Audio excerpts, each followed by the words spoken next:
So கன்னி இவங்களுக்கான cards. So கன்னி ராசி இந்த மாதம் வந்து எப்படின்னா, கடமையை செய் பலனை எதிர்பாராதே. இந்த ஒரு ஃபேஸை வந்து தீமாக வச்சுக்கணும் இந்த மாதத்துக்கு. முடிஞ்ச அளவுக்கு எஃபர்ட் போடட்டும், முடிஞ்ச அளவுக்கு ஹார்ட் ஒர்க் பண்ணட்டும். எல்லாம் இப்போ சொல்யூஷன் கொடுக்கல, இப்போ ஒரு ரிவார்ட்ஸ் கொடுக்கலனாலும் அது ஃபியூச்சரில் உங்களுக்கு நிச்சயமாக ஒரு ரிவார்ட்ஸ் கொடுக்கும். அதே மாதிரி இன்னொன்று, இவங்களுக்கு பிடிச்சா மட்டும்தான் அதை செய்யணும். செய்கிற வேலையை சந்தோஷத்தோடு மட்டும்தான் செய்யணும். அந்த சந்தோஷம் ஒரு வேலையில் இல்லை அப்படின்னா அதை செய்யாமல் கூட இருக்கிறது நல்லது. ஆனால் தனக்கு பிடிக்காத ஒரு வேலையை செஞ்சுட்டு அதனால் மற்றவங்களை காயப்படுத்துறது இந்த விஷயம் இந்த மாதம் வந்து பண்ணக்கூடாது அப்படின்னு இருக்குது. ஸோ இதை பண்ணலைனாலே அவங்களுக்கு இந்த மாதம் மிகப்பெரிய ஒரு மனநிறைவான நிறைய தருணங்கள் வந்து நடக்க இருக்குது.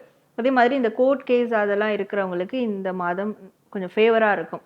ஸோ அவங்க இன்னும் கொஞ்சம் ட்ரை பண்ணணும். 90% பண்ணிவிட்டு ஒரு 10%ல் விட்டுறலாமா வேண்டாமான்னு இருப்பாங்க. ஆனால் இந்த மாதம் கொஞ்சம் ட்ரை பண்ணும்போது அவங்களுக்கு ஃபேவராக மாறுறதுக்கு வாய்ப்புகள் இருக்குது. ஸோ ஜஸ்டிஸ் அவங்க பக்கம் இருக்குது. அது கோர்ட் கேஸாக இருக்கட்டும், இல்லை லைஃபாக இருக்கட்டும், அவங்க சைடு இருக்கிறதுனால அதை சந்தோஷமாக அதை வெல்கம் பண்ணுற ஒரு மனநிலையோடு இருக்கணும்.